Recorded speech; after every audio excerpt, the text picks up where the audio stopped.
All right, let's jump right in. We tend to measure a country's wealth by things we can count, right? Barrels of oil, tons of gold, the number of factories. But what if the real wealth of a nation is something you can't lock in a vault? Today we're diving into this really powerful idea called human capital. We're going to break down what it is, why it's actually the true engine of a country's success, and what the future holds for it. Let's do this. So, let me just ask you straight up, what do you think is a country's single most valuable asset? The first things that pop into your head are probably the obvious ones. Gold reserves, right? Or massive oil fields, those big shiny factories. But what if we're all looking in the wrong place? What if the answer is something completely different? Well, it turns out the answer is us, the people. It's not about what a country has, but who its people are. The most precious asset is the sum total of all the knowledge, all the skills, and believe it or not, the health of everyone in that country. That, right there, is the ultimate resource. And this idea actually has a name, human capital. The best way to think about it is like this. It's the stock of skills and useful knowledge that's literally built into us. And here's the key part, you're not just born with it. It comes from deliberate investment. Things like going to school, getting job training, and even just staying healthy. All of it is designed to make us, well, better at what we do. This is actually a fantastic way to picture it. Look, we all get how you can take a physical resource, like a piece of land, invest in it, and build a factory, right? Well, it's the exact same logic for people. You take human potential, think of students in a classroom, and you invest in them through education and training, and what do you get? You get human capital. You get engineers, doctors, artists. You get a skilled workforce. Okay, so if we're saying we can invest in people, what does that actually look like? How do you build this human capital? Let's break down the key ways it's done. So it really boils down to 5 main things. First up, the big one, education. No surprise there. Then you've got spending on health, which is absolutely critical for having a workforce that can actually, work. After that, there's on-the-job training to sharpen skills. And then there are 2 you might not expect, migration and information. Yep, even spending money to help people move for better jobs or to get better information about career paths. That's all part of the investment. I mean, this question really says it all, doesn't it? Who's going to get more done? Someone who's sick or someone who's healthy? It's a no-brainer. A sick person is just not going to be as productive. It's as simple as that. So when a country spends on healthcare, we're talking everything from vaccines to making sure there's clean water. That's not just a nice thing to do. It's a straight-up economic investment in creating a healthier, more effective workforce. It's a huge piece of the human capital puzzle.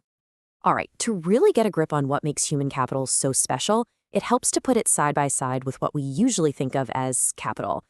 Physical capital, machines, buildings, all that tangible stuff. So let's break this down. Physical capital, like a machine, is tangible. You can touch it. But human capital, a skill, that's intangible. You can't. Here's another one. You can sell your factory and it's no longer yours, but you can't sell your education. It's a part of you. You can only sell the services your skills provide. But this last point, this is the real game changer. A factory mostly benefits its owner, right? Private benefits. But human capital, that benefits everyone. A well-educated person makes society smarter. A healthy person doesn't spread illness. It creates these massive social benefits that lift everybody up. Okay, so we've got the what and the how, but what about the so what? How does all this intangible stuff actually make a country richer? Let's talk about why it's called the engine of growth. It's basically a fantastic two-way street. Think about it. A country with more human capital, more educated, healthier people is going to be more productive and come up with new ideas. That drives economic growth. And what happens when the economy grows? The country has more money. And what can it do with that money? Invest even more in education and health.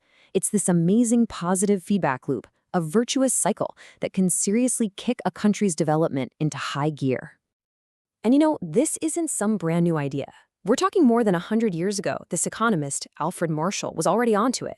I love this quote from him. He said, investing in people helps those who would have died unknown to bring out their latent abilities. It's all about unlocking hidden potential, right? Giving people the shot they need to show what they can really do. Okay, so let's bring this down from the clouds of theory and look at a real-world example. We're going to dive into the case of India and its long-running challenge with investing in education. Which leads us to the million-dollar question, or maybe the billion-dollar question. Is India actually investing enough in its own people? It's one thing to say you value human capital, but are you backing it up with cold, hard cash? Let's take a look at the numbers. Okay, I want you to burn this number into your brain. 6%. This isn't a new goal. We're going all the way back to the 1960s, when India's Education Commission said, look, if we're serious about this, we need to spend at least 6% of our entire GDP on education. That was the target they set. But here's the reality. For decades, the actual spending has been stuck somewhere around 4%. So you have the goal, 6%, and the reality, 4%. That gap, that persistent 2% shortfall, is a huge deal. The sources we're looking at call it quite inadequate, and it shows just how big the challenge is to build up the country's human capital to its full potential. So where do we go from here? Because the world isn't standing still. In fact, it's changing faster than ever. And that means the skills we need are changing too. Let's look ahead. This right here, from India's 2020 National Education Policy, is a serious wake-up call. It's pointing out that with AI, machine learning, big data, the whole shebang, a lot of jobs, especially unskilled ones, might just disappear, taken over by machines. That completely redefines the whole nature of work. So what does that mean? It means the demand for a whole new set of skills is going through the roof. Obviously, you've got the tech stuff, math, data science, all that, but it's so much more than that. We're talking about the need for people who can think across different fields, multidisciplinary skills, people who understand science, like biology and what's happening with our climate. And maybe surprisingly, it also means we need skills from the humanities more than ever, things like creativity, critical thinking, and the ability to solve really complex, messy problems. And that really brings us full circle to the big final question. We've established that a country's real wealth isn't its gold, it's the skills and health of its people. It's human capital. But in a world being completely reshaped by technology, the game is changing. It's not just about spending more money on people, it's about spending it smarter. So I'll leave you with this to think about. As work itself is redefined, what is the single most important, most strategic investment we can possibly make in our human capital to get ready for a future that, honestly, we can barely even begin to imagine?